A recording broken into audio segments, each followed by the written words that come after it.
Okay. So in previous lecture, we have covered about libraries. Okay.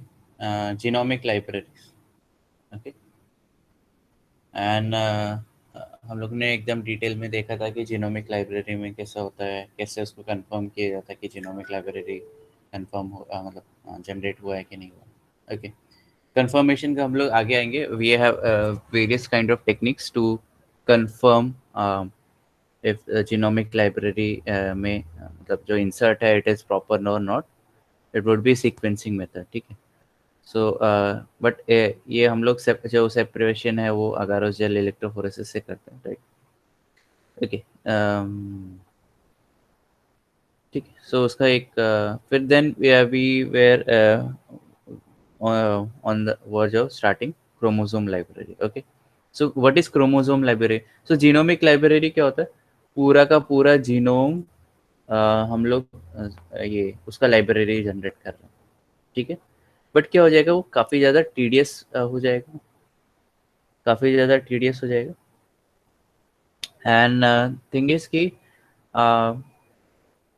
वो काफ़ी बड़ा मतलब काफ़ी ये हो जाएगा, टीडियस टास्क हो जाएगा. एंड इट वुड बी उसमें जो ऑब्वियसली पूरा का पूरा जीनोम हम लोग ये कर रहे हैं. ठीक है. उसका लाइब्रेरी जनरेट कर रहे हैं.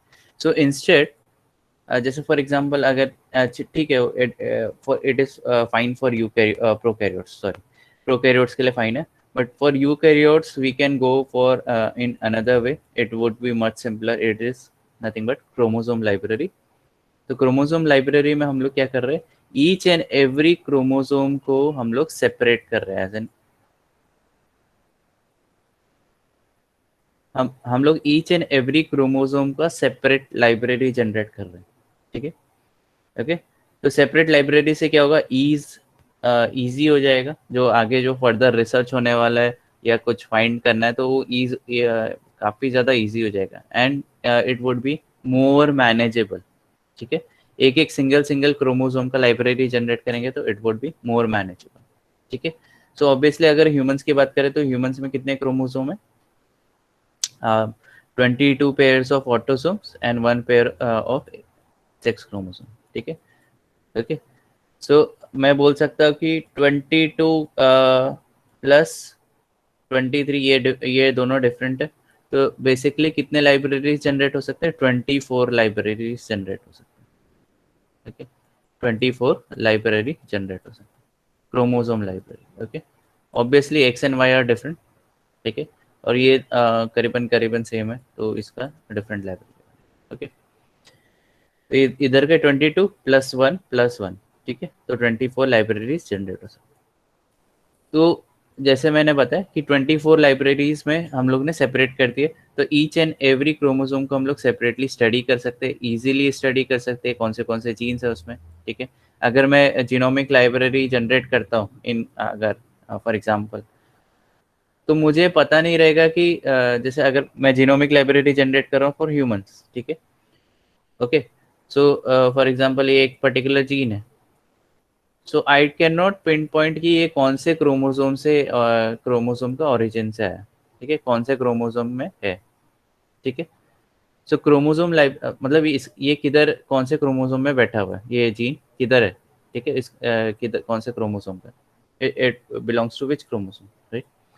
सो क्रोमोसोम लाइब्रेरी का ये है कि ईच एंड एवरी क्रोमोसोम है उसमें सारे के सारे जीन्स आइडेंटिफाई कर सकते हैं. And then we can say कि हाँ ये क्रोमोसोम में ये वाला जीन मिल जाएगा, दूसरे क्रोमोसोम में दूसरा वाला जीन मिल जाएगा. ठीक है. ऑब्वियसली तो इसमें क्या हो जाएगा, it would be more manageable for other scientist या अदर रिसर्चर्स. ठीक है. एक मिनट. ओके.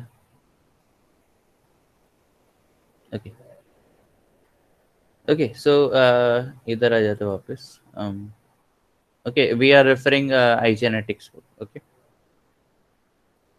तो genomic library contains a very very large number of clones. ठीक है. और कंप्लीट रिप्रेजेंटेशन ऑफ जीनोम हो जाता है. ठीक है. बट ड्रॉबैक क्या है? ड्रॉबैक है कि major problem for larger genome like human genome में काफ़ी ज़्यादा ड्रॉबैक आ जाता है, ठीक है। उसको हैंडल करना, उसमें से पिन पॉइंट करना कि मुझे एक पर्टिकुलर जीन चाहिए तो कौन से क्रोमोसोम से कौन से क्रोमोसोम है। ओके, सो सिंप्लीफाई करने के लिए हम लोग ने स्मॉलर लाइब्रेरीज जनरेट किए, that is one of the libraries chromosome library. Okay, ठीक है। तो एक जैसे library consisting of collection of clone DNA fragments derived from one chromosome is called as chromosome library, ठीक है। ओके, तो ह्यूमंस में 24 डिफरेंट लाइब्रेरीज जनरेट हो सकते हैं, सिंपल जैसे मैंने बताया। ओके ओके, अच्छा ये हम लोग क्रोमोसोम को कैसे नंबर करते हैं, ये कोई बता सकता है? क्रोमोसोम को कैसे नंबर करते हैं? क्रोमोसोम नंबर 1 2 3 4 से लेके 23 तक, आइडिया? Any idea? यस, कोई बता सकता है?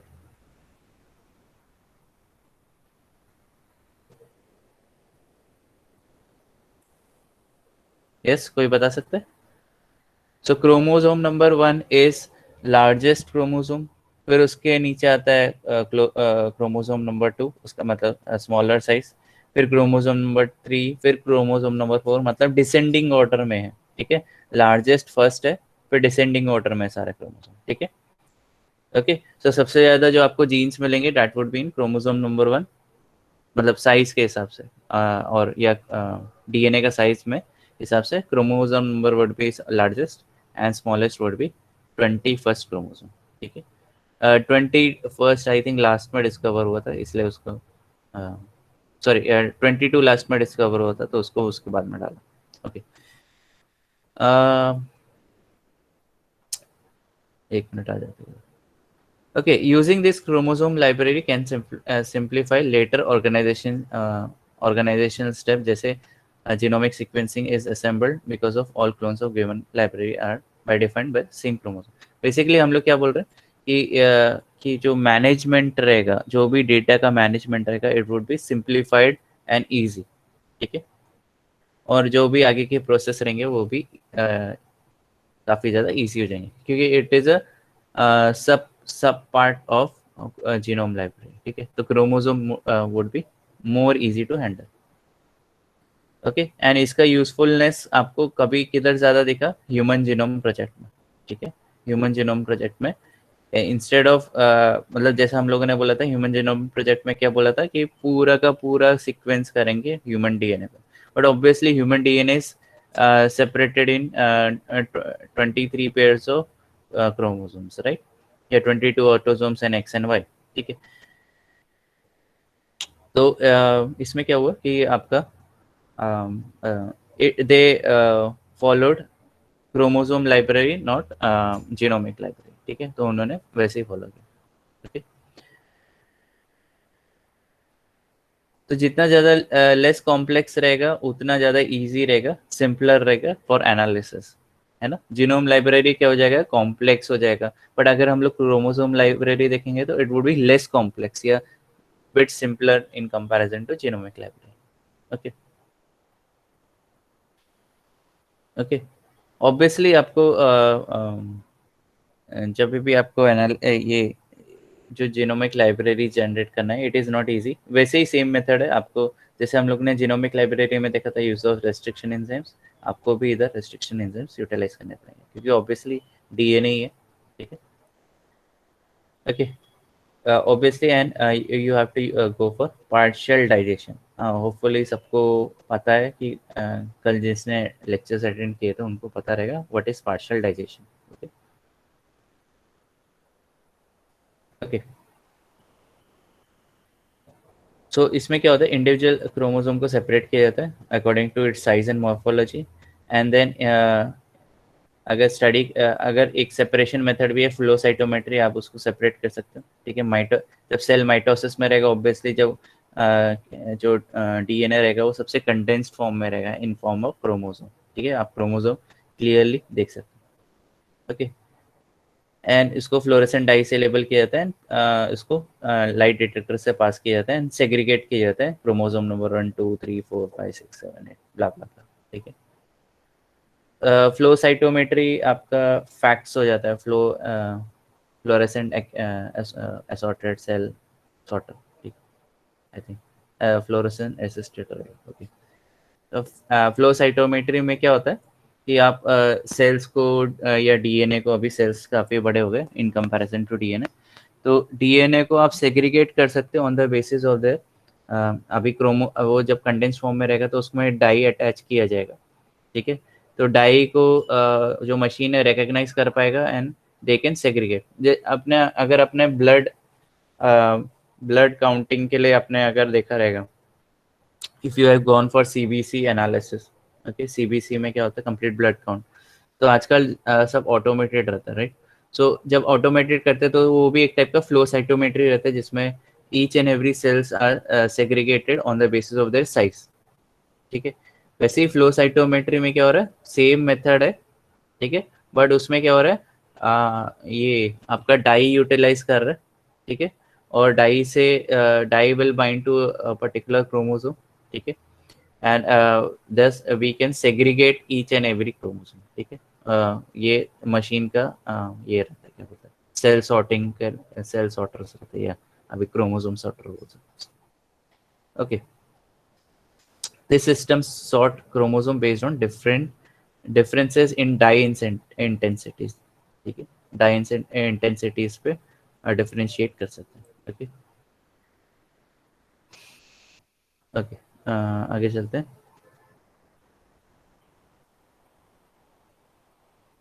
तो डीएनए, तो ऑब्वियसली फिर उससे हम लोग एक बार क्रोमोसोम या जीनोमिक लाइब्रेरी जनरेट हो जाता है, तो उसमें फिर हम we have to go for DNA sequencing. Important हो जाता है डीएनए सीक्वेंसिंग से, हम लोग को सीक्वेंस पता चलता है कि अगर जी आया तो उसके बाद कौन सा न्यूक्लियोटाइड है, ठीक है। सो इससे एनालिसिस से सीक्वेंसिंग के लिए फिर ऑब्वियसली आपको दो एक्चुअली बहुत सारे टाइप के सीक्वेंसिंग मेथड है, या जनरेशन, अगर मैं बात करूँ first generation, second generation and third generation, ठीक है। ओके, सो हम लोग अभी सीक्वेंसिंग के बारे में बात करेंगे। सो एकदम सिंपलर फॉर्म में सीक्वेंसिंग क्या होता है, सो एक मिनट, सीक्वेंसिंग क्या रहता है, जैसे फॉर एग्जांपल जी है, तो we use some kind of chemicals, ठीक है, जिससे हम लोग को पता चल जाएगा कि सीक्वेंस क्या है न्यूक्लियोटाइड्स का। जी है, आगे टी हो सकता है, ए हो सकता है, सी हो सकता है, ओके। अच्छा, ये मूवी का भी नाम है गैट्टा, ठीक है। ये इस पे 1999 में मूवी आई थी गैट्टा, उसमें एज इन डिजाइनर बेबीज के बारे में बात किया था, and it was very good movie, मतलब in terms of scientific perspective. 1999 में आई थी, 1998 या 99, so you can watch this after your examination obviously, ठीक है। एंड अगर तुम लोग मूवी का नाम टाइटल देखोगे, इट इज ऑल क्या बोलते हैं, न्यूक्लियोटाइड के सीक्वेंस, ठीक है।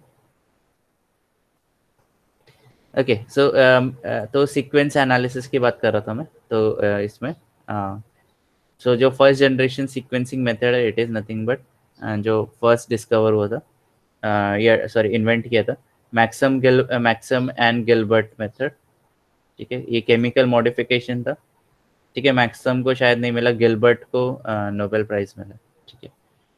ये केमिकल सीक्वेंसिंग मेथड है, ओके। इसमें काफ़ी सारे केमिकल्स यूटिलाइज करने पड़ेंगे फॉर सीक्वेंसिंग। एंड दूसरा था सैंगर्स मेथड, ठीक है, सैंगर्स मेथड फॉर सीक्वेंसिंग, ठीक है, ओके। सैंगर सीक्वेंसिंग बोल रहा है, अच्छा। सैंगर ये पहला इंसान है जिसने डीएनए भी सीक्वेंस किए और अमाइनो एसिड भी सीक्वेंस किए फर्स्ट, ठीक है।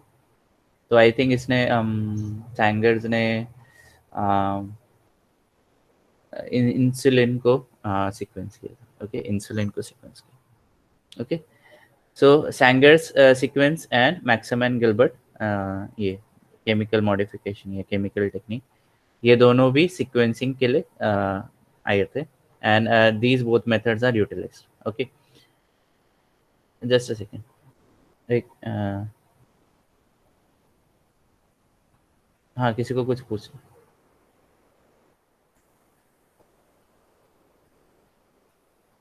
Sorry.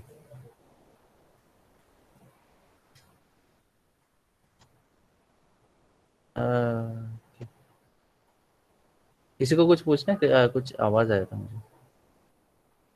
Yes.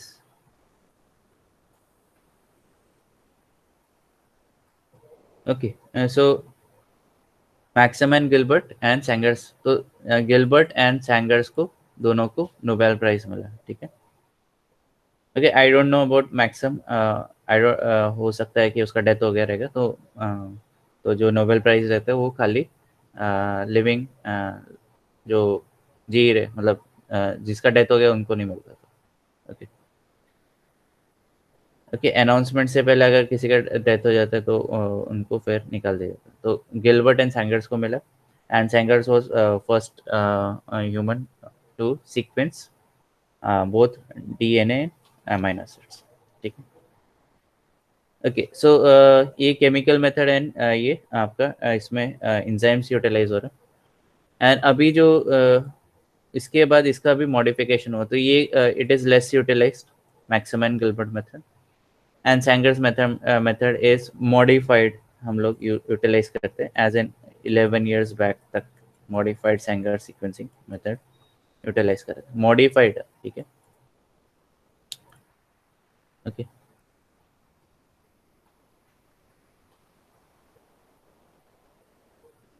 Okay, so modified Sanger sequencing method utilize करते हैं। अभी इसमें होता क्या है कि इसके बारे में भी बताऊंगा मैं, बट ये फर्स्ट जनरेशन था। फिर आता है नेक्स्ट जनरेशन सीक्वेंसिंग, NGS बोला जाता है उसको। ओके, एंड NGS में काफ़ी सारे टेक्निक्स है बताने के लिए, बट अभी ये आपके ऊपर से जाएगा, तो या काफ़ी लोगों के ऊपर से जाएगा, मेरे ऊपर से भी जाएगा क्योंकि बहुत सारे मेथड्स हैं। ओके, फिर आते हैं थर्ड जनरेशन सीक्वेंसिंग, अभी आया, ठीक है। थर्ड जनरेशन सीक्वेंसिंग अभी स्टार्ट हुआ है एज इन। ओके, सो ये भी थोड़ा, ये तो काफ़ी ज़्यादा स्पीड अप हो गया, and third generation I think और ज़्यादा स्पीड अप हो जाएगा, ठीक है, सीक्वेंस। ओके, सो ये हम लोगों ने देखा। अब what is Sanger sequencing method, what is Sanger sequencing, इस पे हम लोग फोकस करेंगे। मैक्सम गिलबर्ट एंड सैंग जो इन डेप्थ हम लोग, if you want you can go for MSc masters में आप पढ़ सकते हो, या आप खुद भी पढ़ सकते हो, ठीक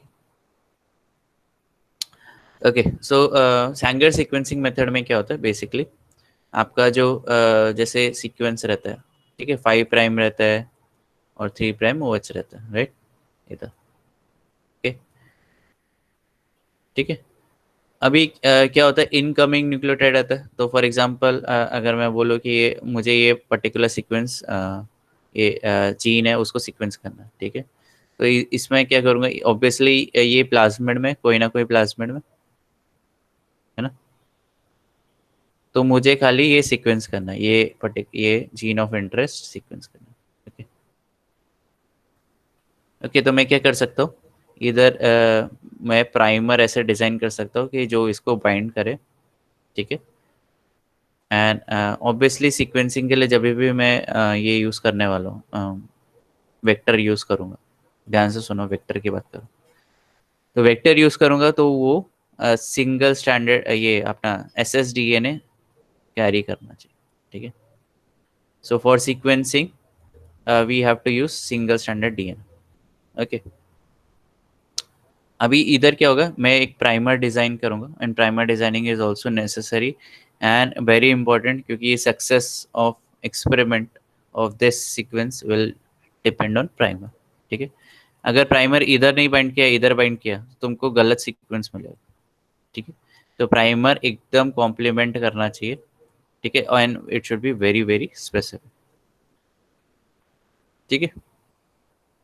तो जैसे ये 5' है, ये 3' हुआ है, तो इधर क्या हो जाएगा, आपको न्यूक्लियोटाइड्स डालने पड़ेंगे, ठीक है, सिंथेटिक या न्यूक्लियोटाइड्स डालने पड़ेंगे, तो हो सकता है GATC, ठीक है, 3।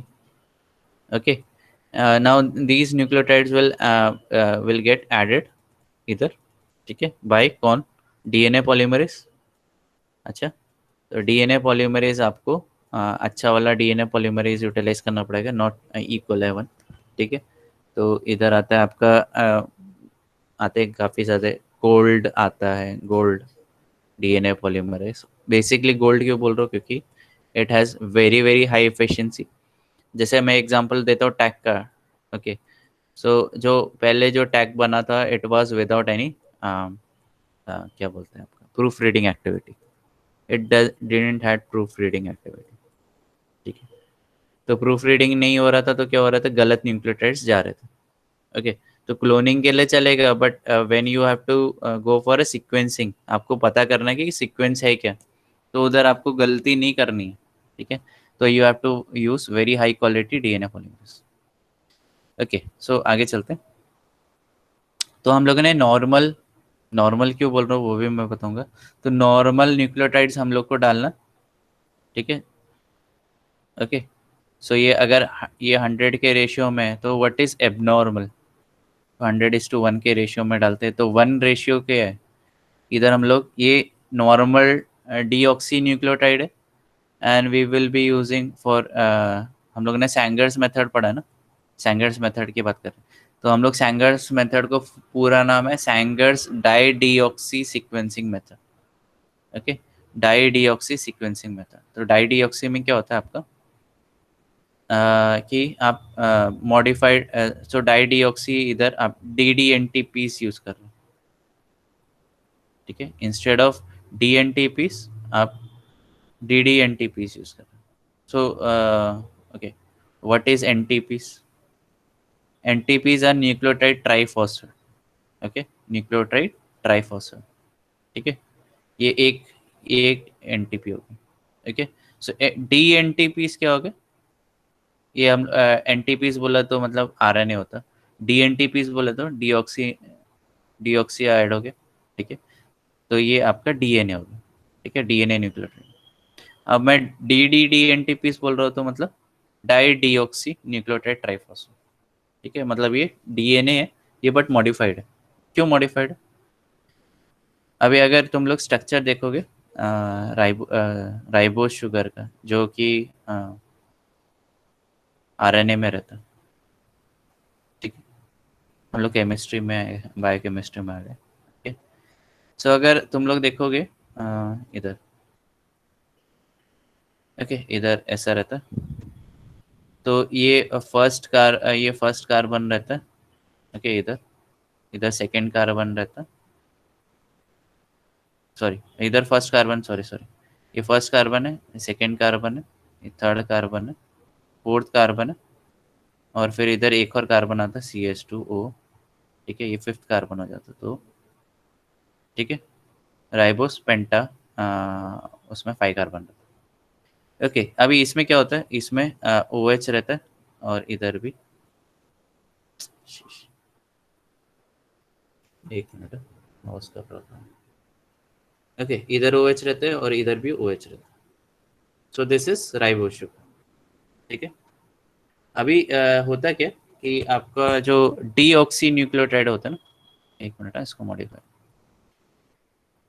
ओके, तो डीऑक्सी न्यूक्लियोटाइड रहता है अभी ये राइबोस, हम लोग ये राइबोस देखा। सो what is deoxy ribose? Okay, ये राइबोस शुगर देखा, डीऑक्सी राइबोस को हम लोग पूरा नाम 2' डीऑक्सी राइबोस होता है। डीऑक्सी मतलब क्या, ऑक्सीजन ग्रुप रिमूव कर देना, सिंपल। ठीक है, तो ऑक्सीजन ग्रुप रिमूव हो गया तो ये बन गया 2' डीऑक्सी राइबोस। ठीक है, ओके, सो इसमें खाली O ग्रुप निकल गया। अभी बोलोगे what is di deoxy? Di मतलब दो। ओके, तो दो डीऑक्सी से क्या होगा, किधर है, उसको बोलते हैं 2', 3' डाई डीऑक्सी। तो मतलब क्या हो गया, 3' में भी O निकल गया। समझ रहे कि ऊपर से जा रहा है? बता दो।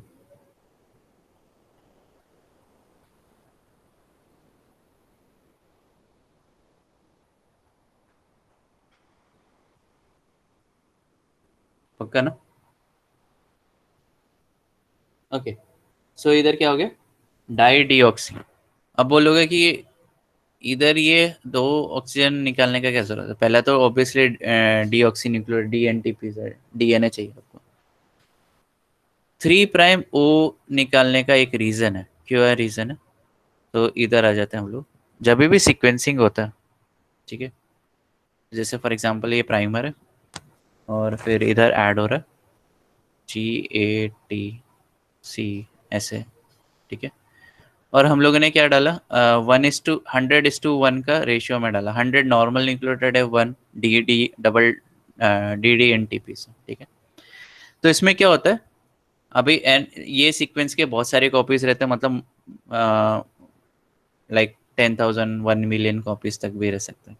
ओके, सो इसमें क्या होता है कि आपका जो सीक्वेंसिंग करते ये इसमें जब ये क्या बोलते हैं पॉलीमरेज ऐड करता है तो गलती से या बाय मिस्टेक वो in certain ratio di deoxy भी ऐड कर देता है, ठीक है।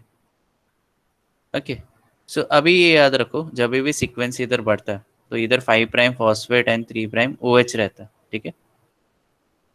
और क्या होता है जब 3 प्राइम OH रहता है उसके फिर नीचे जो न्यूक्लियोटाइड है जैसे इधर A है तो 5 प्राइम फॉस्फेट इधर आता है एंड ये न्यूक्लियोटाइड का ये फर्स्ट न्यूक्लियोटाइड है, ये सेकेंड न्यूक्लियोटाइड है, ठीक है। ओके, तो इधर क्या बनता है, इधर क्या बनता है, ये फॉस्फोडाइस्टर बॉन्ड जनरेट, ठीक है, 3 prime OH and 5 prime phosphate.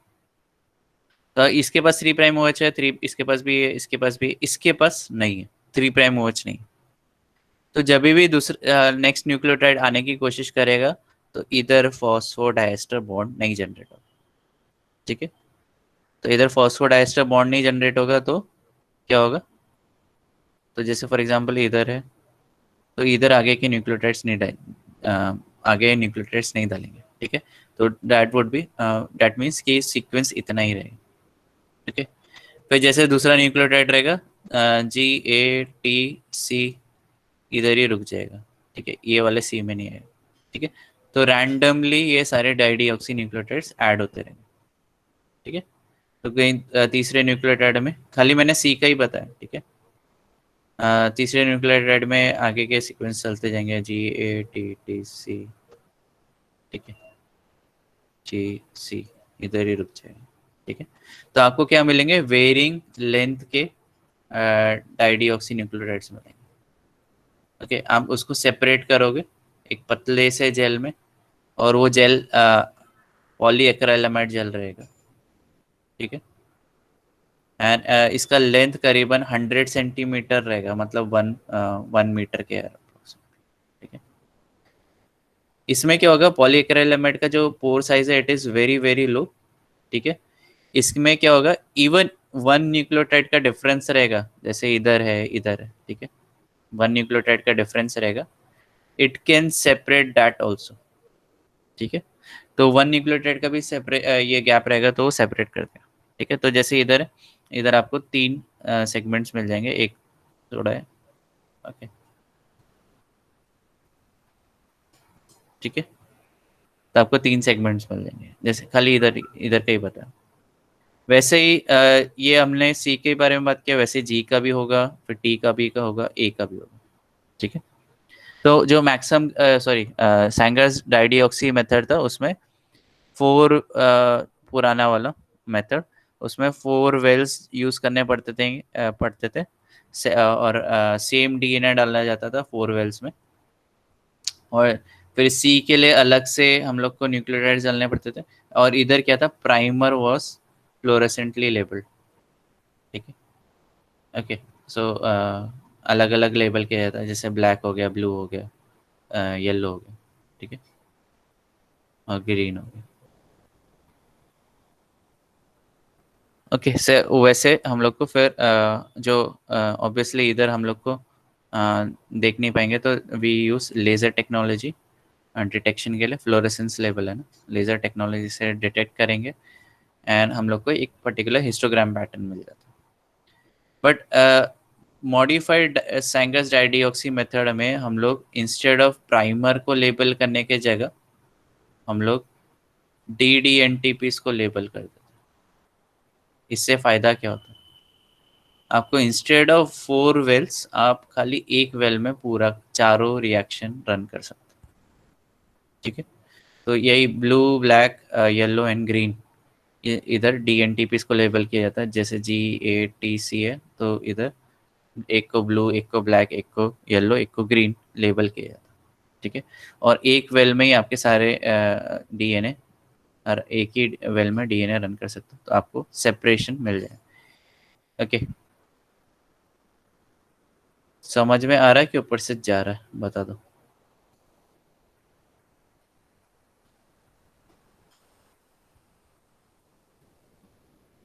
Repeat करना है किसी को?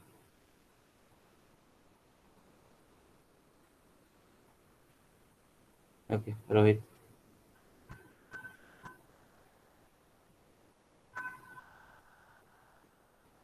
ठीक, वापस रोहित के लिए वापस कर देता हूँ। ओके सो इसमें क्या हो रहा है, हम लोग जैसे सीक्वेंसिंग करते, राइट। सीक्वेंसिंग में हम लोग ने प्राइमर डाला, ठीक है।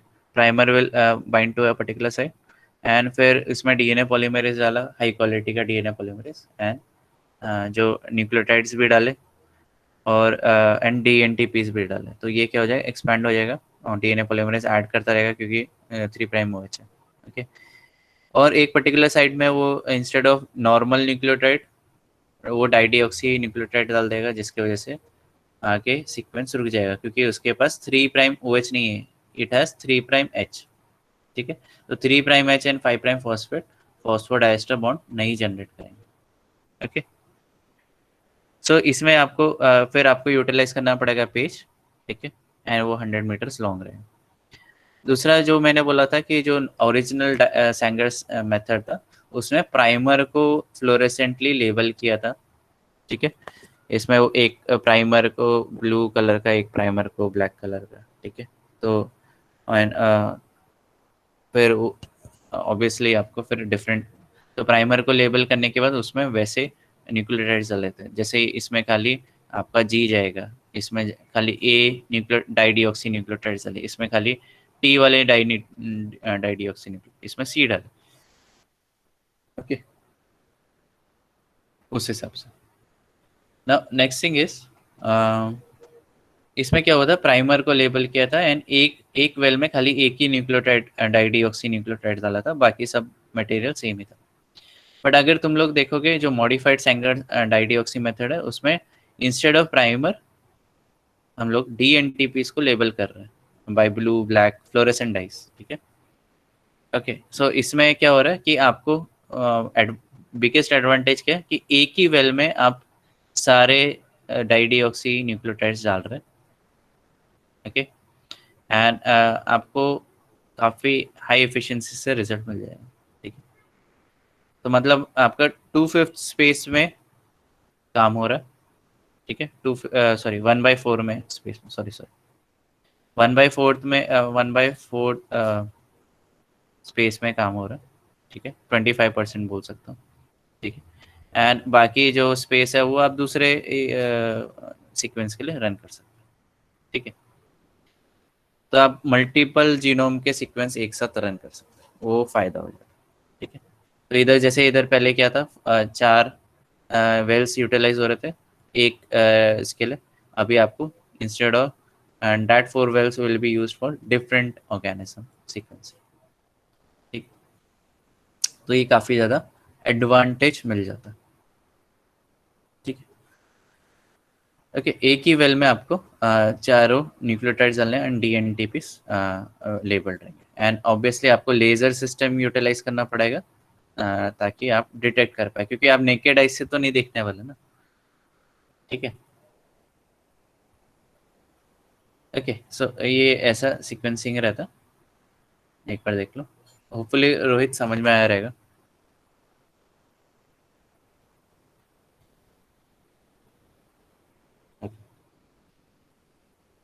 नेक्स्ट थिंग इज कि आपका जो सीक्वेंसिंग है आपको करना है, ठीक है। सीक्वेंसिंग के लिए आपको DNA के अंदर आप सीक्वेंस कर सकते हो, प्राइमर अटैच कर सकते हो, या DNA के बाहर जो जीनोम ऑफ इंटरेस्ट है उसके बाहर भी सीक्वेंस अटैच कर सकते हो। तो इधर क्या हो सकता है, आपको उस हिसाब से वेक्टर इंपॉर्टेंट रहेगा, ठीक है।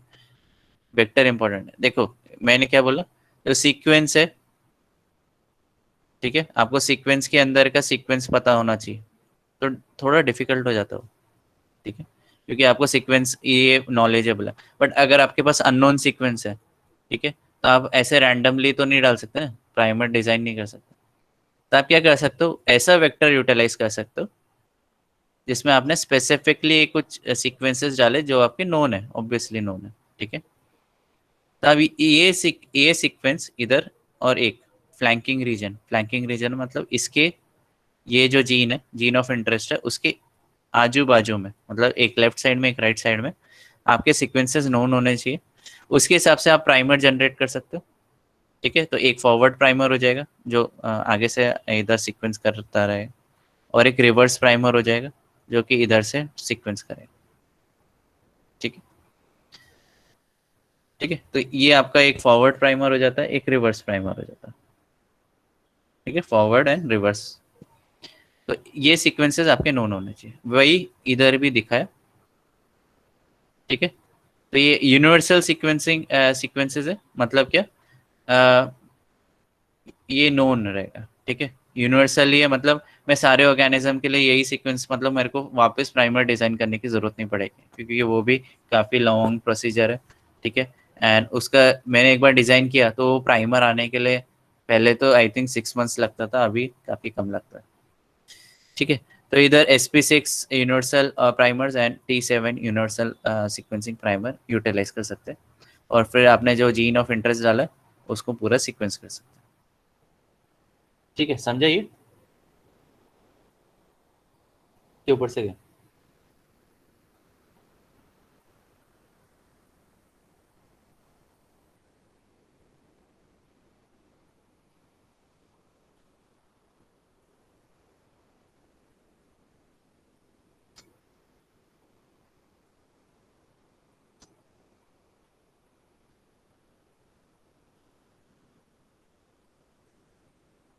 ठीक,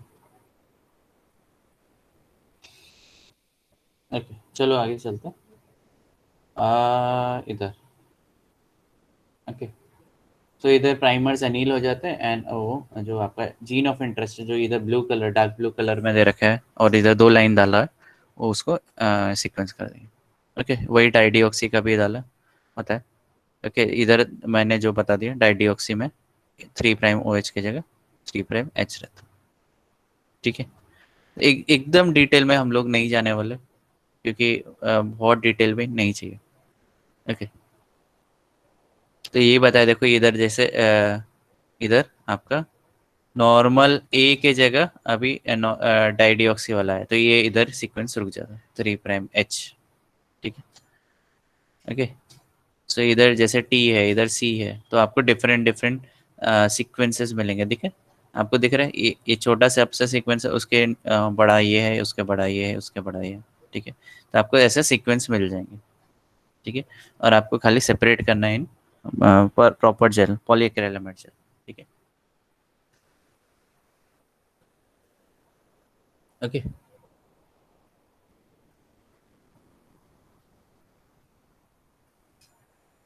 तो आपको जो ये सॉरी, जब आप सीक्वेंसिंग करेंगे उधर लेज़र टेक्नोलॉजी रहेगा, और उसमें आपको ऐसे रीडिंग्स मिलेंगे, ठीक है।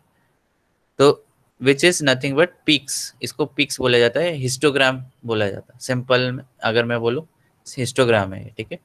हिस्टोग्राम में आपको देखो कलर दिख रहे रहेंगे, रेड कलर, ग्रीन कलर, और येलो कलर की तरह ब्लैक कलर, ठीक है। तो ये आपको पीक्स दिख रहे हैं, ठीक है। ये जो प्रोमिनेंट पीक्स है वो आपका रिजल्ट दे रहा है, तो ये ए कलर के लिए टी इज रेड, ठीक है। ब्लैक इज फॉर ए जी, कहीं कहीं जगह डबल पीक्स आते हैं, तो वो क्या हो सकता है, वो रॉन्ग, क्या बोलते हैं आपका, रॉन्ग कोट कर सकते हैं, ठीक है। तो उसके लिए आपको थोड़ा सा मैनुअली भी चेक करना पड़ता है, डबल चेक करना पड़ता है, ठीक है, ओके। एंड ये जो सीक्वेंसेस है ये आपको उठाने पड़ेंगे, ठीक है, and you have to go for further bioinformatic analysis, ठीक है, ओके। सो इधर फिर जो नेक्स्ट जनरेशन सीक्वेंसिंग में पायरो सीक्वेंसिंग भी आता, मतलब नेक्स्ट जनरेशन नहीं बोल सकता मैं, ये फर्स्ट और सेकंड नेक्स्ट जनरेशन के बीच वाला जो जनरेशन है, फर्स्ट एंड सेकंड 1.5 या 1.25 ऐसा बोल सकता हूँ, पायरो सीक्वेंसिंग है। बट अभी इसको 2008 में ये मतलब इट वाज नॉट यूटिलाइज्ड, मतलब था अच्छा but it is not utilized. ठीक, it has disadvantages also, that's why इसको यूटिलाइज नहीं किए थे full potential. Okay, so we will be skipping pyrosequencing obviously. ठीक है, तो पायरो सीक्वेंसिंग में क्या हो रहा है, पायरोफॉस्फेट्स जो जनरेट होते हैं उससे एटीपी जो पीपीआई जनरेट होता है। ओके, उससे एटीपी जनरेट होता है एंड उसको यूटिलाइज करते हैं लाइट रिएक्शन के लिए। तो बेसिकली लाइट जनरेट होता है, लाइट के लिए डिटेक्शन के लिए अलग से डिटेक्टर रहता है एंड उसमें भी ऐसी सीक्वेंस जनरेट करके मिल जाता है। ठीक है, बट डिसएडवांटेजेस भी थे इसलिए इसको यूटिलाइज नहीं किया गया।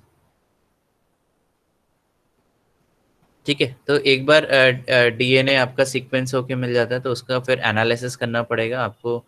आपने सुना रहेगा एनसीबीआई में आपको उसमें ब्लास्ट करना पड़ता है, ब्लास्ट प्रोटोकॉल्स रन करने पड़ते हैं इन टर्म्स ऑफ बायोलॉजिकल डेटा। ठीक है, आपको उधर डेटा को ब्लास्ट करना है और आपको क्वेरीज, बेसिकली क्वेरी सीक्वेंस रहता है और रेफरेंस सीक्वेंसेस मिल जाते हैं। तो जो फर्स्ट हिट रहता है, एज इन जो फर्स्ट सीक्वेंसेस रहते हैं, फर्स्ट सीक्वेंस रहता है out of 10 lakh 1 crore sequences, उसमें जो फर्स्ट सीक्वेंस रहता है वो सबसे ज़्यादा उसमें सिमिलैरिटी रहती है। ठीक है, ओके। फिर जो नेक्स्ट जनरेशन है उसमें आ जाता है आपका होल जीनोम सीक्वेंसिंग या शॉटगन सीक्वेंसिंग। ठीक है, तो हम लोग इधर क्या कर रहे हैं, इससे पहले हम लोगों ने देखा तो एक पर्टिकुलर सीक्वेंस ही, एक पर्टिकुलर जीन ही क्या बोलते हैं फ्रैगमेंट्स ही हम लोग क्या उसको सीक्वेंस कर रहा था। तो वैसे अगर 10,000 या 1 लाख या 1 करोड़ अगर आपके पास फ्रैगमेंट्स होंगे तो उसको सीक्वेंस करने के लिए बहुत ज़्यादा टाइम लगेगा। ठीक है, तो अभी जो नेक्स्ट जनरेशन में क्या है कि जीनोम सीक्वेंसिंग में शॉटगन आता है, shotgun approach, whole genome sequencing या शॉटगन बोला जाता है। ठीक है, शॉटगन अप्रोच, तो ये शॉटगन भी बोला जाता है या होल जीनोम भी बोला जाता है। ओके, तो इसमें क्या होता है, पूरा का पूरा सीक्वेंस, पूरा का पूरा जीनोम इस सीक्वेंस पूरा A to Z। ठीक है, पूरा जीनोम सीक्वेंस होता है।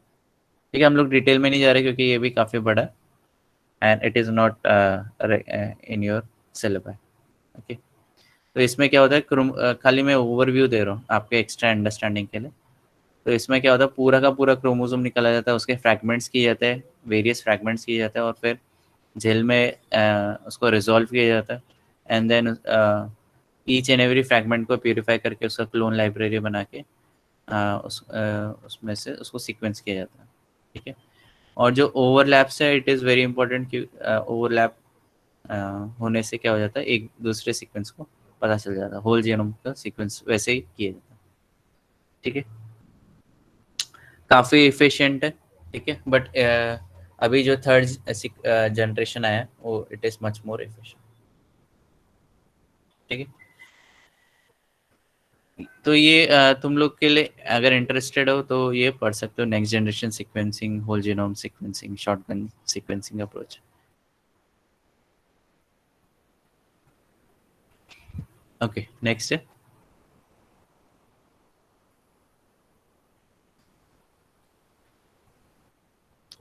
फिर उसको एनोटेट करना पड़ता है। एनोटेट मतलब एक नंबर दिया जाता है उसको, या उसके थोड़ा सा इंफॉर्मेशन दिया जाता है।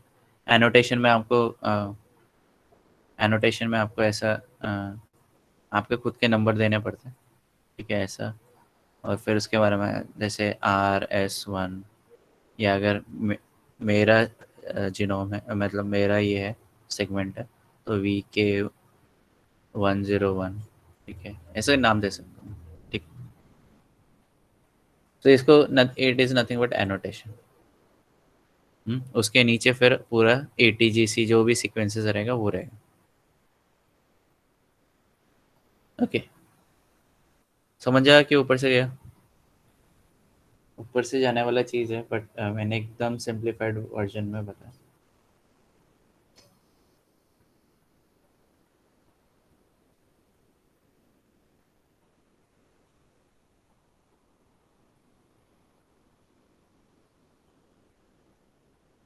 एक मिनट।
ओके, सो रिज्यूम करते हैं हम लोग। ओके, सो इसमें एस एन पीज के बारे में भी आ जाता है, एनालिसिस के बारे में।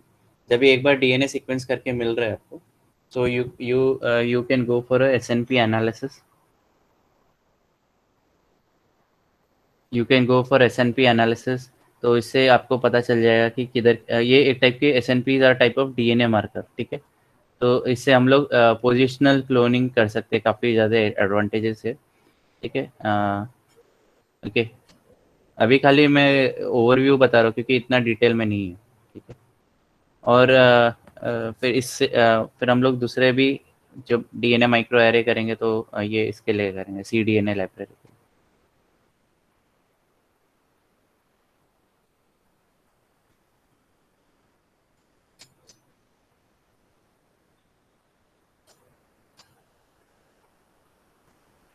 Okay,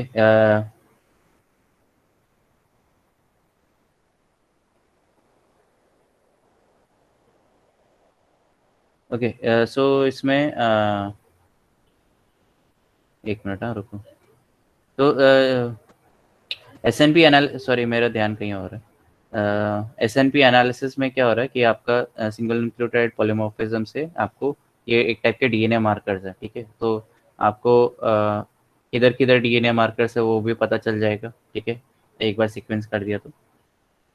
and you can basically क्या बोलते हैं आप, दूसरे ऑर्गेनिज्म का डीएनए एंड इसके ये वन ऑर्गेनिज्म का डीएनए दूसरे ऑर्गेनिज्म का DNA you can basically compare compare कर सकते हो, तो कंपैरेटिव एनालिसिस के लिए इजी हो जाएगा। ओके, सो और क्या है, एकदम डिटेल में नहीं जा रहे हम लोग क्योंकि बहुत बड़ा है एंड इतना भी बताना नहीं है, ठीक है। फिर डीएनए माइक्रो ये डीएनए माइक्रो एरेज हम लोग सी डीएनए लाइब्रेरी के लिए करेंगे। इसको डीएनए चिप भी बोला जाता है, सी डीएनए चिप बोला जाता है। और ये आपका एक्सप्रेशन एक्सप्रेशन के लिए किया जाता है। ओके, सो बेसिकली ये जो हम लोग आएंगे C D N A library is nothing but आपको पता करना है कि आरएनए कौन से एमआरएनए जनरेट हो रहे हैं और कौन से टाइम में हो रहे हैं, ठीक है। तो ये किधर यूटिलाइज होता है, जैसे फॉर एग्जांपल एक रेस्टिंग सेल है, रेस्टिंग टी सेल है, ठीक है, एंड एक एक्टिव टी सेल, ठीक है, एक्टिव टी सेल। तो इन दोनों के बीच में एमआरएनए का कौन से एमआरएनए एक्सप्रेस हो रहे हैं, इसमें कौन से एमआरएनए एक्सप्रेस हो रहे हैं। तो इससे हम लोग पता कर सकते हैं कि एक्टिव रेस्टिंग टी सेल को एक्टिव बनाने के लिए ये जो एमआरएनए जो जनरेट हो रहे हैं दोनों में डिफरेंस करके पता चल जाएगा कि कौन से एमआरएनए जो जनरेट हो रहे हैं जो कि इस रेस्टिंग टी सेल को एक्टिवेट कर रहा है। एकदम सिंपल एग्जांपल दे रहा हूँ, ठीक है। और कौन से एमआरएनए जो पहले एक्टिव थे और ये एक्टिव टी सेल में इनएक्टिवेट हो गए, ठीक है। जो पहले एमआरएनए एक्सप्रेस कर रहे थे अभी नहीं कर रहे एक्टिव टी सेल में, वो हम लोग डिफरेंस पता लगा सकते। तो इसमें हम लोग क्या कर रहे हैं, कौन से एमआरएनए वेयर अप रेगुलेटेड, कौन से एमआरएनए वर डाउन रेगुलेटेड, मतलब अप रेगुलेटेड मतलब हायर एक्सप्रेशन, डाउन रेगुलेटेड मतलब लोअर एक्सप्रेशन, और सिमिलर सेम एक्सप्रेशन मतलब न्यूट्रल। न्यूट्रल मतलब इसमें वो पहले भी उतना ही दे रहे थे, अभी भी उतना ही दे रहे हैं, ठीक। तो हम लोग इसमें तीन चीज़ें पता लगा सकते हैं। अभी इसका सी डी एन ए हम लोग क्या करते हैं, सी डी एन ए क्यों बोल रहे हैं, क्योंकि M R N A obviously M R N A का सिक्वेंस नहीं कर सकता, तो एम आर एन ए को हम लोग को सी डी एन ए में कन्वर्ट करना पड़ेगा, ठीक है। ओके, जितना भी एमआरएनए पूरा का पूरा ऑर्गेनिज्म का mRNA we have to convert into CDN, ठीक है। तो एक ऑर्गेनिज्म में जितना भी एमआरएनए है उसका अगर पूरा का पूरा एमआरएनए को सीडीएनए में कन्वर्ट किया तो उसको बोलते हैं सीडीएनए लाइब्रेरी, ठीक है। इसके बारे में भी हम लोग आगे पढ़ेंगे, ओके। सीडीएनए लाइब्रेरी, ठीक है। पूरा का पूरा एमआरएनए अगर कन्वर्ट किया इनटू सीडीएन तो उसको सीडीएनए लाइब्रेरी बोला जाता है ना। Each and every mRNA is being represented in this, right. Now जब भी सी डी एन ये इसका करते तो माइक्रो एरे एनालिसिस किया जाता, ठीक है। क्योंकि हम लोग एक एक माइक्रो एरे यूज किया जाता जीन एक्सप्रेशन प्रोफाइल बनाने के लिए, ठीक है। एक तो सीक्वेंस कर सकते हो एक एक जीन।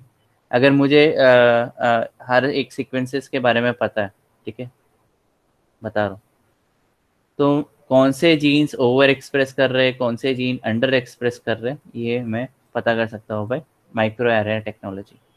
और माइक्रो एरे टेक्नोलॉजी में करीबन करीबन जितना तुम्हारा ग्लास का स्लाइड रहता है उतना ही बड़ा रहता है, और उसमें प्रोब्स अटैच की जाते हैं, ठीक है। और ये प्रोब्स ये ऑटोमेटेडली अटैच होता है, क्यों, क्योंकि देर आर 30,000 to 90,000 प्रोब्स, ठीक है, एक ग्लास के स्लाइड में, ओके। तो इससे बेसिकली हम लोग एक बार वन गो में हम लोग 30,000 से 90,000 जीन्स एक्सप्रेस हो रहे हैं कि नहीं एक्सप्रेस हो रहे वो पता कर सकते, ठीक है, एक वन शॉट में, समझा। ओके सॉरी, इधर आया मैं, ओके।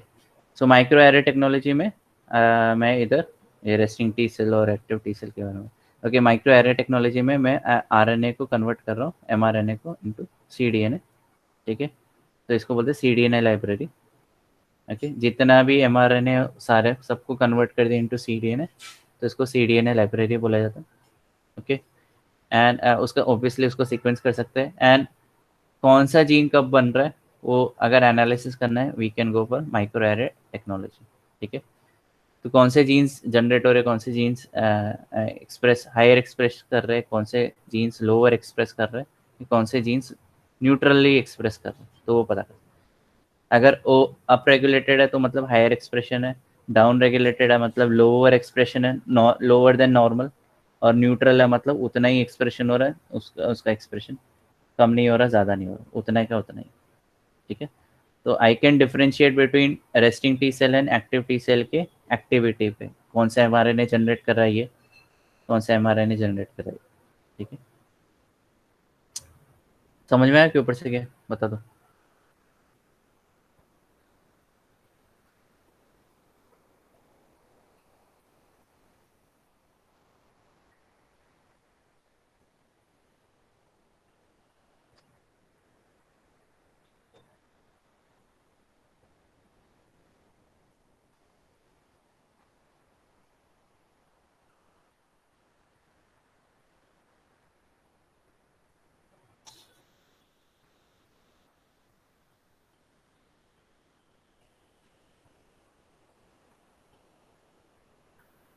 ओके, सो आगे चलते।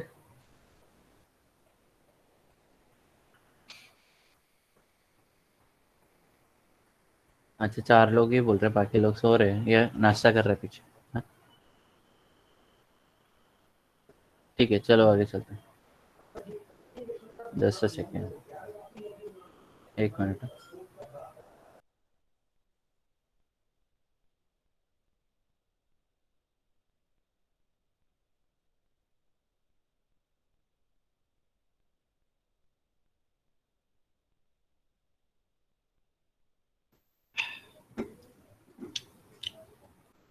ओके, हाँ इधर इधर। ओके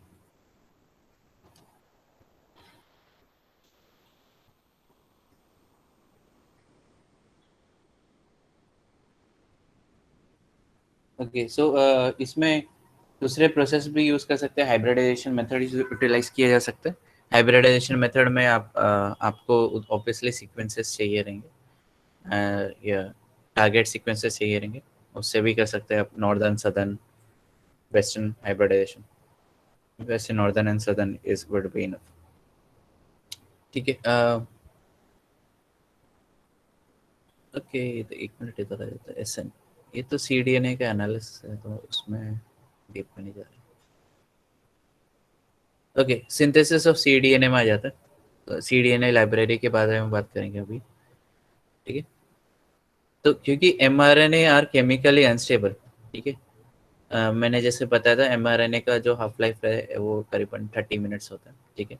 तो क्लोनिंग और सीक्वेंसिंग करते करते एमआरएनए नहीं कर पाएगा, ठीक है। मतलब हम जब तक प्यूरिफाई करेंगे और सीक्वेंसिंग एंड क्लोनिंग के लिए डालेंगे तो नहीं हो पाएगा, ठीक है। तो इसलिए इसको काउंटर करने के लिए या इसका सोल्यूशन ये था कि सीडीएनए लाइब्रेरीज जनरेट कर सकते हैं। Instead of mRNA libraries we can go for cDNA library, ठीक है। एडवांटेज ये है सीडीएनए लाइब्रेरी का कि you can differentiate between a gene and cDNA library, because cDNA library में आपको इंट्रॉन्स नहीं मिलेंगे, ठीक है। इंट्रॉन्स नहीं रहेगा इसमें, है ना। जैसे अगर मैं यूकैरियोटिक सिस्टम का बात कर रहा हूँ तो सीडीएनए लाइब्रेरी में इंट्रॉन्स नहीं रहेंगे, ओके। एंड इसमें आपको बहुत सारे कलेक्शन है। आप अगर एक ही जीन से multiple type of proteins generate हो सकते हैं, ठीक है, अल्टरनेटिव स्प्लाइसिंग के वजह से भी, ठीक है। आई थिंक मैंने पढ़ा है कि नहीं पढ़ा है अल्टरनेटिव स्प्लाइसिंग, यस सोनो, बता दो मुझे।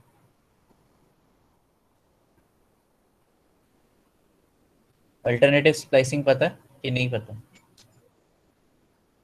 आगे के एग्जाम्स के लिए मतलब एज एन एंट्रेंस एग्जाम्स के लिए सही रहेगा, बता दो। अल्टरनेटिव स्प्लाइसिंग पता है कि नहीं पता?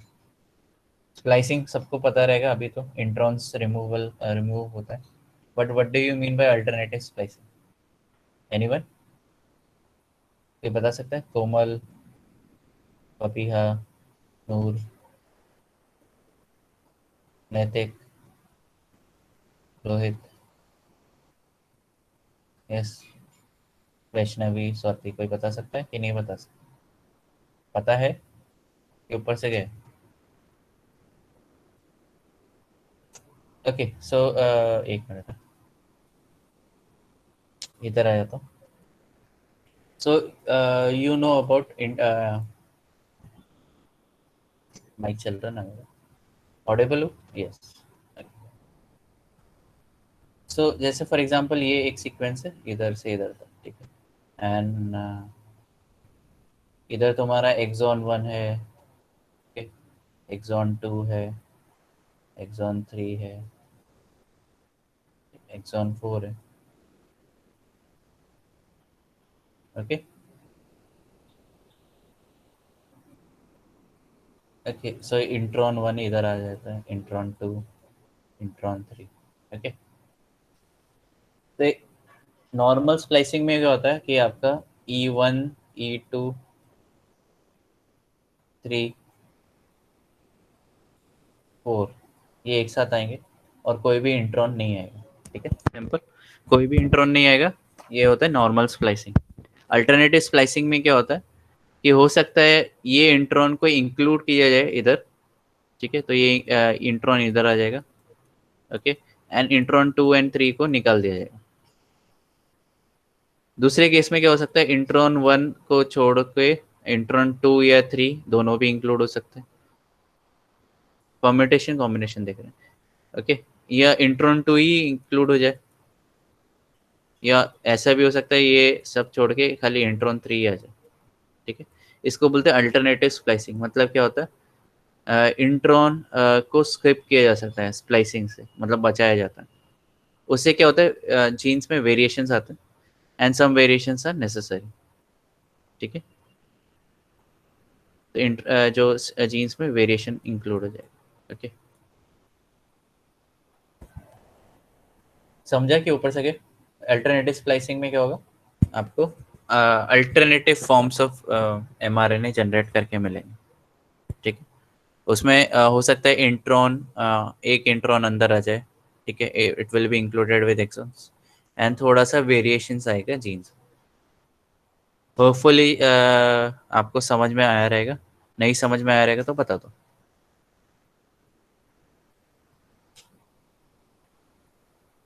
ठीक है।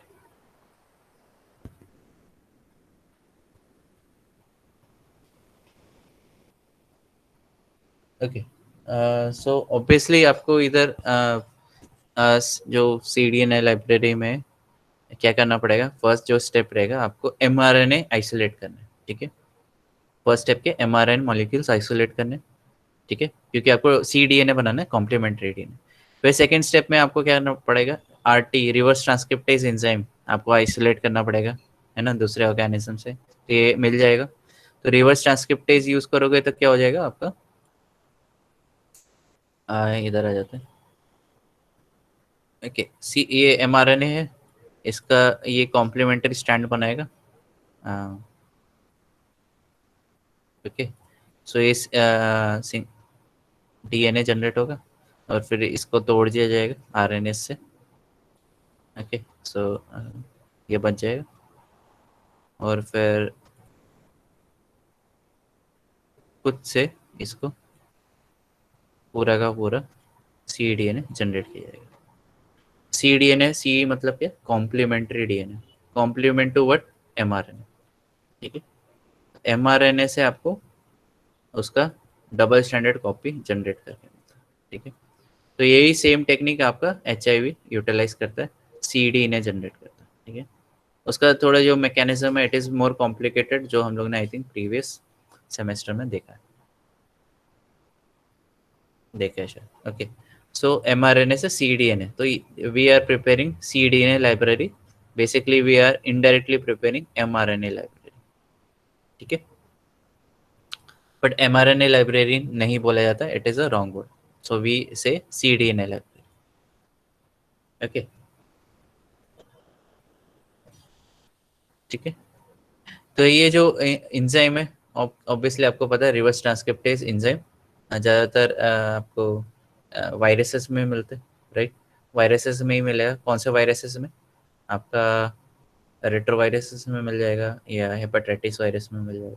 ठीक, ठीक है। तो ये सेंट्रल डॉगमा ऑफ लाइफ, जो DNA से mRNA जनरेट होता है, mRNA से प्रोटीन जनरेट होता है, उसके रिवर्स में काम करता है। ठीक है, ट्रांसक्रिप्टेज एंड रिवर्स ट्रांसक्रिप्टेज। ठीक है, ट्रांसक्रिप्ट का उल्टा बनाता है। ओके, तो CDNA लाइब्रेरी हम लोग प्रोकैरियोट्स के लिए नहीं बना रहे, we are mostly preparing for eukaryotes, क्योंकि उसमें इंट्रॉन्स का प्रॉब्लम आता है। इंट्रॉन रिमूवल इम्पोर्टेंट हो जाता है। ठीक है, ओके। प्रोकैरियोट्स के लिए आप क्या कर सकते हो, डायरेक्टली जीन ही आइसोलेट कर सकते हो, उसका ही बना सकते हो। ठीक है? क्योंकि उधर इंट्रॉन्स नहीं रहते। ओके ना, चलो आगे चलते हैं। और ऑब्वियसली देर आर इंट्रॉन्स भी रहते हैं और there are something called as non coding sequences also. ठीक है, नॉन कोडिंग सीक्वेंसेस इंट्रॉन से होते हैं, बट और भी चीज़ रहते हैं। ठीक है, मतलब फ्लैंकिंग रीजन्स भी होता है उसमें। जाने दो।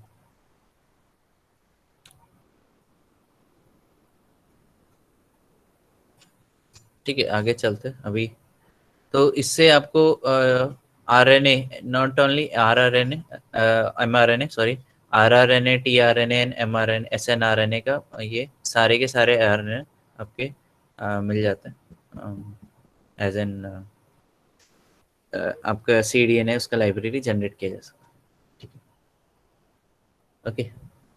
तो जैसे ये RNA, इसमें ऑब्वियसली पॉली ए टेल रहता है, तो हम लोग क्या कर सकते हैं, TT का primer, poly T primer utilize कर सकते हैं। और C D N A complement C D N A मिल जाता है, तो ये क्या हो जाता है, हाइब्रिड हो जाता है, R N A D N A hybrid generate होता है। फिर R N S H utilize करते हैं, जिससे आर एन एस एच बोला है तो आर एन एस डिग्रेड करता है, ठीक है।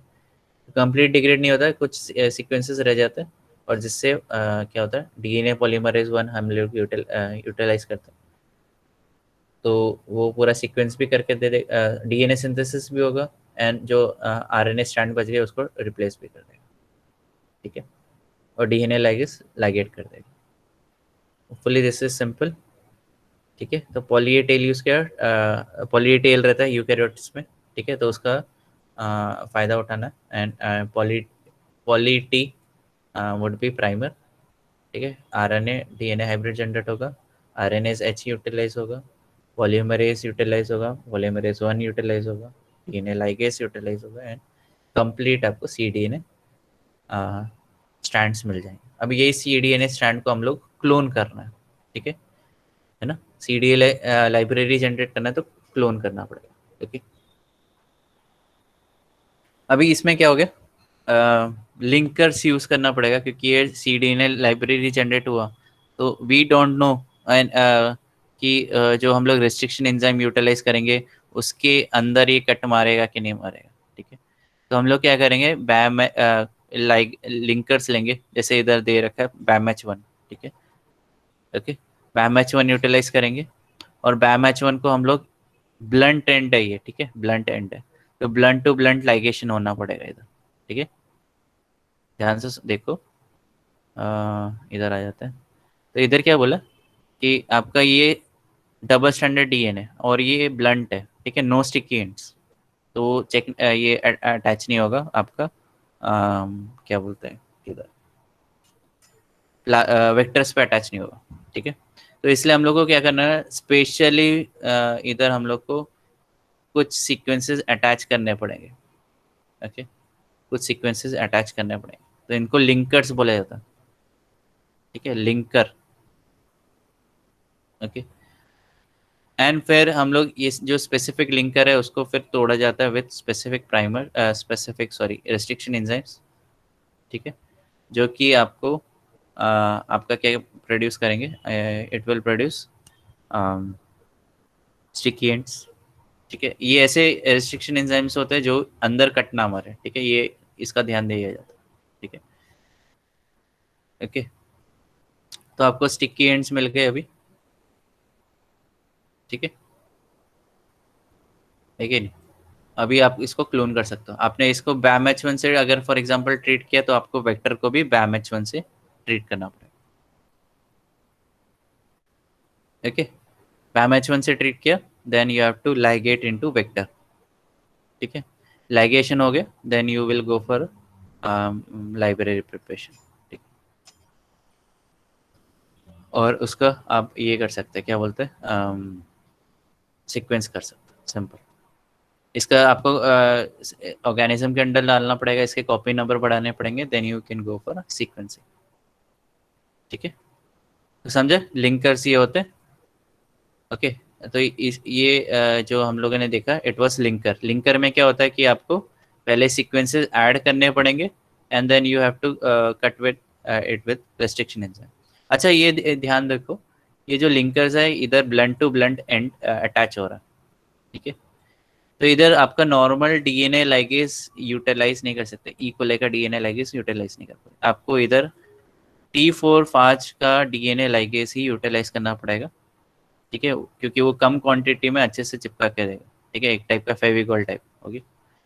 सो ये लाइगेशन बहुत अच्छे से कैरी आउट करेगा DNA, T4 DNA ligase, okay.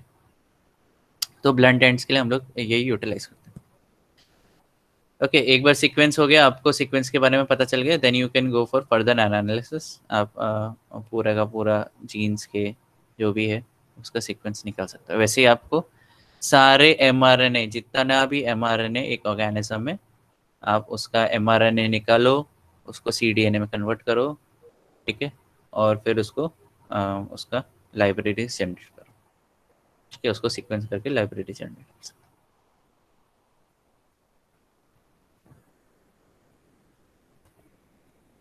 हो, ओके। अभी ये इसका ये यूटिलाइजेशन हो सकता है कि मैं आई कैन गो फॉर, अगर मेरे पास मुझे पता है कि एक पर्टिकुलर जीन क्या रोल प्ले कर रहा है, I can go for microarray technology. ठीक है, जैसे फॉर एग्जांपल इधर मैं आ जाता हूँ वापस। ओके, आपके पास सीक्वेंसेस है, like for example you have sequence, आपको चेक करना है एग्जांपल कि एक पेशेंट है, उसको डायबिटीज़ है कि नहीं, मतलब इनडायरेक्ट एनालिसिस की बात कर रहा हूँ। ठीक है, डायरेक्ट में तो बहुत सिंपल मेथड्स भी है। मुझे देखना है कि इंसुलिन प्रोडक्शन हो रहा है कि नहीं, इंसुलिन एंजाइम्स जो भी है, इंसुलिन प्रोडक्शन हो रहा है कि नहीं। तो आप देखोगे इंसुलिन जीन फायर कर रहा है कि नहीं, है ना, इंसुलिन के एमआरएनए जनरेट हो रहे हैं कि नहीं। तो क्या करोगे, इनडायरेक्टली बोल रहा हूँ, तो इंसुलिन का एमआरएनए में आपको, इंसुलिन का एमआरएनए बहुत ज़्यादा प्रोड्यूस होंगे, तो आपको उसका जो क्या करना पड़ेगा, पेशेंट के बॉडी से फ्लूइड निकलना पड़ेगा, एज एन एस्पिरेट करना पड़ेगा, नहीं एस्पिरेट नहीं, सॉरी, मुझे उसमें से जो पेशेंट है उसमें से मुझे ब्लड सैंपल यूटिलाइज लेना पड़ेगा, या पैनक्रियास के सैंपल भी उठा सकता हूँ। And then I can go for a mRNA extraction, I can go for then cDNA library preparation, और फिर मैं चेक कर सकता हूँ इंसुलिन फायर हो रहा है कि नहीं हो रहा, एक्सप्रेस हो रहा है कि नहीं हो रहा है, हायर लेवल पे एक्सप्रेस हो रहा है या नॉर्मल लेवल पे एक्सप्रेस हो रहा है या अंडर लेवल पे ये अंडर एक्सप्रेशन हो रहा है उसका। ठीक है, तो ये मैं चेक कर सकता हूँ। ओके, सो फिर मैं उसका C D N A library prepare कर सकता हूँ, but C D N A library is not only for one gene but it is for multiple genes. तो मैं चेक कर सकता हूँ कि मल्ट जो बाकी जीन्स है वो कैसे फायर कर रहे हैं, एंड इंसुलिन अगर ओवर एक्सप्रेस कर रहा है तो कौन से जीन्स भी ओवर एक्सप्रेस कर रहे हैं, या कौन से जीन ट्रिगर हो चुके हैं जो कि रिजल्ट कर रहे हैं इंसुलिन ओवर एक्सप्रेशन। ठीक है, तो चेक कर सकता हूँ। ठीक है, कहीं कहीं जगह जो डायबिटीज, एक टाइप के डायबिटीज में insulin is produce normally but receptors में वो सेंसिटिव नहीं रहते। ठीक है,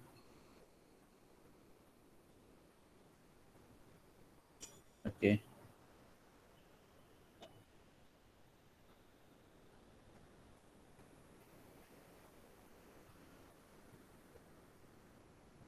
ठीक है। तो इधर मैं मल्टीपल जीन के इंटरेक्शंस को स्टडी कर सकता हूँ। ओके, मल्टीपल जीन्स के इंटरेक्शन को स्टडी।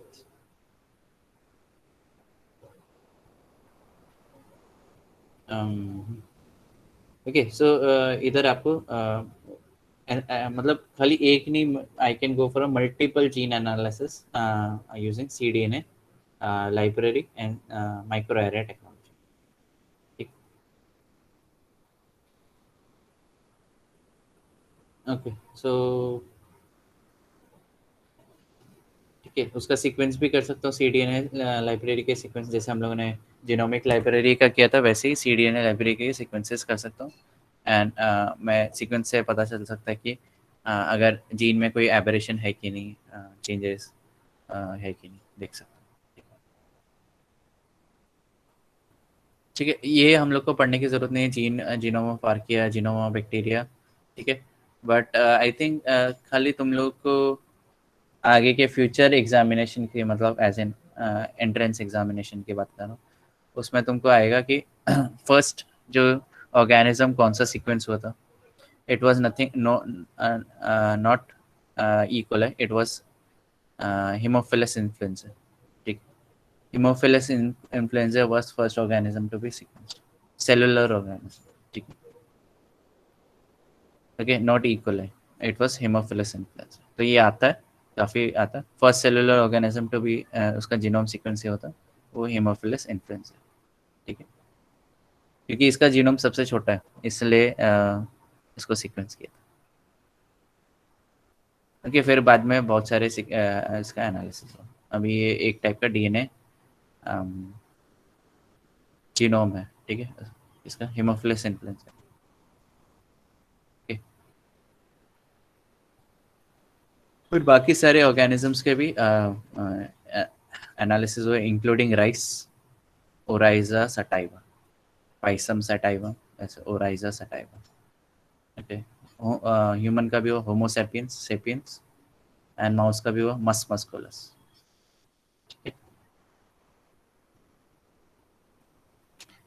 ओके, सो इधर ये चैप्टर खत्म नहीं हो रहा, खाली ये टॉपिक्स खत्म हो रहे हैं आपके CDNA लाइब्रेरी प्रिपरेशन। ओके, सो एक बार पढ़ के लो अच्छे से, and then we will move to